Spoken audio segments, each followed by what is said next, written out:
செய்திகள் தொடர்கின்றன.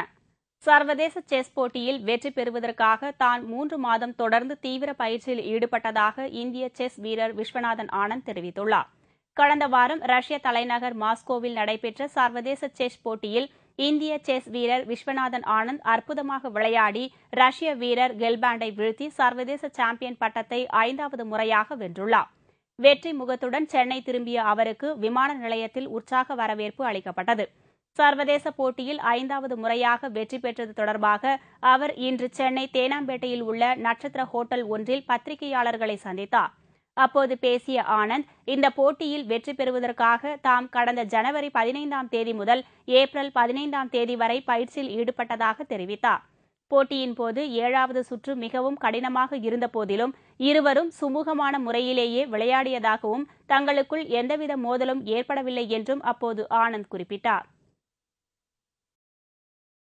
அறுபடை வீடுகளில் 2வது படை வீடான திருச்செந்தூர் சுப்பிரமணிய சுவாமி கோவிலில் இன்று வைகாசி விசாக திருவிழா கோலாகலமாக நடைபெற்று வருகிறது.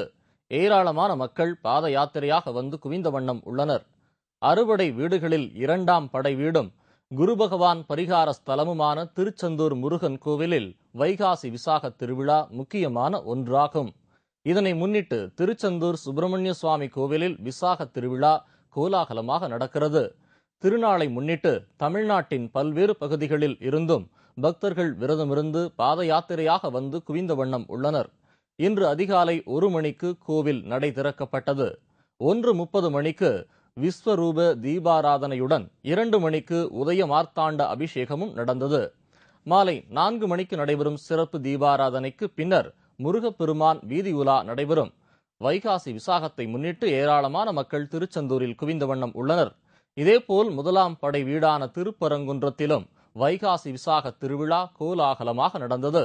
ஏராளமான பக்தர்கள் பால்குடம் எடுத்து நேர்த்திக் கடனை செலுத்தினர்.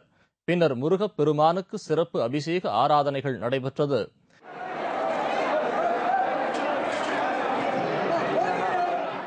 இதேபோல கடலூரில் உள்ள புகழ்பெற்ற பாடாலீஸ்வரர் கோவிலில் வைகாசி விசாக திருவிழா சிறப்பாக கொண்டாடப்பட்டது.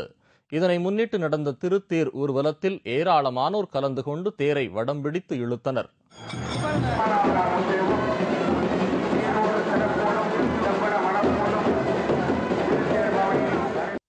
சென்னையில் கடந்த 6 நாட்களாக நடைபெற்று வரும் செவிலியர்களின் கோரிக்கைகளை அரசு நிறைவேற்ற வேண்டும் என்று இந்திய கம்யூனிஸ்ட் கட்சித் தலைவர் நல்லக்கண்ணு வலியுறுத்தியுள்ளார். சென்னை வடபழனியில் உள்ள தனியார் மருத்துவமனையின் செவிலியர்கள் ஊதிய உயர்வு உள்பட பல கோரிக்கைகளை வலியுறுத்தி கடந்த 6 நாட்களாக உள்ளிருப்பு போராட்டத்தில் ஈடுபட்டு வந்தனர். இதையொட்டி அவர்கள் இன்று காலை சென்னை எழும்பூர் ராஜரத்தினம் ஸ்டேடியத்தில் இருந்து ஆதித்தனார் சிலை வரை ஊர்வலமாக சென்றனர். செவிலியர்கள் போராட்டம் குறித்து பேசிய இந்திய கம்யூனிஸ்ட் கட்சித் தலைவர் நல்லக்கண்ணு, செவிலியர்களின் கோரிக்கையை அரசு ஏற்று பிரச்சினையை சுமூகமாக நிறைவேற்ற வேண்டும் என்றும், போராட்டத்தில் ஈடுபட்ட செவிலியர்கள் தாக்கப்பட்ட சம்பவத்தில் சம்பந்தப்பட்டவர்கள் மன்னிப்பு கேட்க வேண்டும் என்றும் கேட்டுக் கொண்டார். இவளை அடியாட்களை வைத்து பயமுறுத்துவது எந்த வகையிலும் சரியானதல்ல. காவல்துறைகள் இவர்களை ஊர்வலம் போவதற்கு கட்டுப்படுத்துவது போல அந்த நிர்வாகத்தையும் அத்துமீறிய நடவடிக்கைகளை கட்டுப்படுத்த வேண்டும். அரசும் தலையிட வேண்டும் என்று கேட்டுக்கொள்கிறோம். அவை 7 நாளைக்கு மேலாக இந்த போராட்டம் நடத்தக்கூடியவர்கள் செவிலியர்கள் அத்தனை பேரும் இளம் வயது உள்ளவர்கள். அவருடைய வாழ்க்கையில் பல்வேறு நெருக்கடிக்கின் கீழ்தான் இன்றைக்கு இந்த மருத்துவமனையில் பணியாற்றி வருகிறார்கள். அவருடைய நியாயமான கோரிக்கையை நிர்வாகம் ஒத்துக்கொள்ள வேண்டும். இன்றைக்கு பேச்சுவார்த்தையில் முடிவுக்கு வர வேண்டும் என்று எதிர்பார்க்கிறோம். திருஞான சம்பந்தர் பூஜை மற்றும் மீனாட்சியம்மன் கோவிலில் மதுரை இளைய ஆதீனம் நித்யானந்தாவிற்கு மாலை அணிவிக்க கோவில் பட்டர் மறுத்த சம்பவம் பெரும் பரபரப்பை ஏற்படுத்தியுள்ளது. மதுரை மீனாட்சியம்மன் கோவிலிலிருந்து திருஞான சம்பந்தர் நகர்வலம் வருவது வழக்கமாகும். இந்நிலையில் இன்றும் வழக்கம் போல கோவிலிலிருந்து திருஞான சம்பந்தர் ஊர்வலம் ஆரம்பமானது.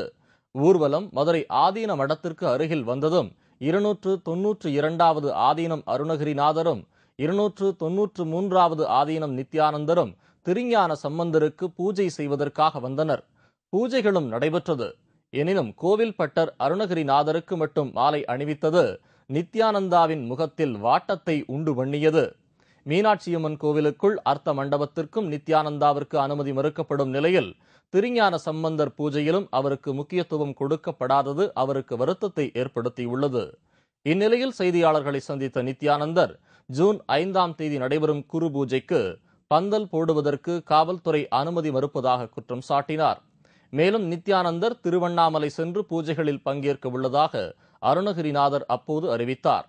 இந்த செய்தியாளர்கள் சந்திப்பில் நித்யானந்தர் போன்றே அருணகிரிநாதரும் உடையணிந்து வந்திருந்தமை அனைவரையும் ஆச்சரியத்தில் ஆழ்த்தியது. ஊட்டியில் இன்று பலத்த மழை பெய்தது. இதனால் ஊட்டி நகர வீதிகளில் மழைநீர் ஆறு போல் ஓடியது. தொடர்ந்து 2 மணி நேரம் பெய்த மழையால் உதகையில் கடந்த சில தினங்களாக இருந்து வந்த வெப்பநிலை மாறி இதமான குளிர்ந்த காற்று வீசியது. தொடர்ந்து மழை பெய்வதால் தாவரவியல் பூங்காவை காண வந்த சுற்றுலா பயணிகள் மழையில் நனைந்தபடி மலர்களை பார்த்து மகிழ்ந்தனர்.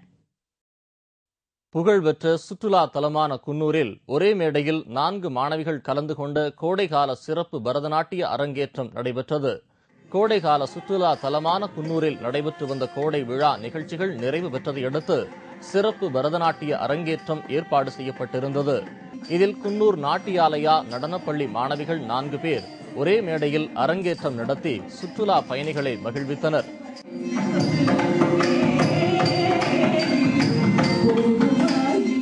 கோவை ஸ்ரீ கிருஷ்ணாலயா நடனப்பள்ளி இயக்குநர் ரீனா தலைமையில் நடைபெற்ற இந்த விழாவில் ஏராளமான சுற்றுலா பயணிகள் பார்வையாளர்களாக கலந்து கொண்டனர்.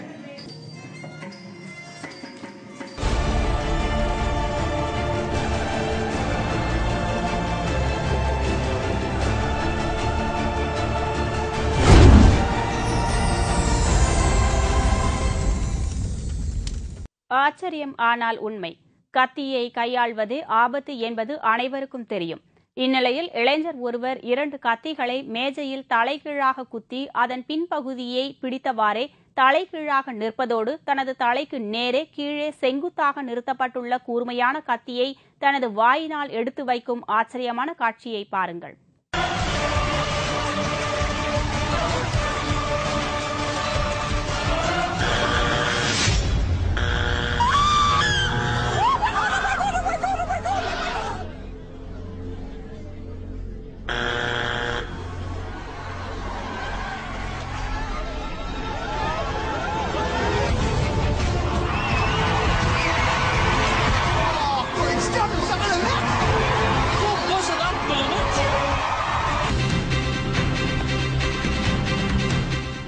இங்கிலாந்து அரசியாக பட்டம் ஏற்று 60 ஆண்டுகள் நிறைவு. ஐரோப்பிய நாடுகள் முழுவதும் விழாக்கோலம். விவரம் இடைவேளைக்கு பிறகு.